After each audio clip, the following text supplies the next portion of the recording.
So welcome to tip number 3 of my top watercolour tips, and my focus for this tip is to get you to play with the amount of water that you're using with the watercolour. So this is an example of just messing about with some paint here and just trying it with less water and more water. This has got less water in it, it's got more paint, so you can see it's darker, whereas this is a lighter section, it's got more water in it, so it's lighter. This is a sort of intermediate section. So try out some sort of stripes and then try out some blocks and see how that differs when using brush strokes for that.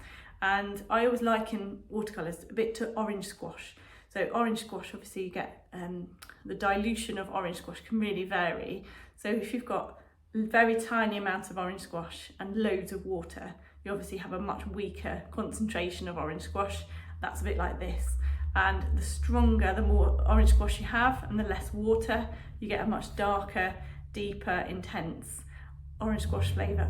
And that is likened to this one. So have a play with the water, see what happens, and just sort of mess around with it and try out different things with the water. More water, less water, in the middle, see what happens, and that's you controlling your water, and that's the key to watercolour.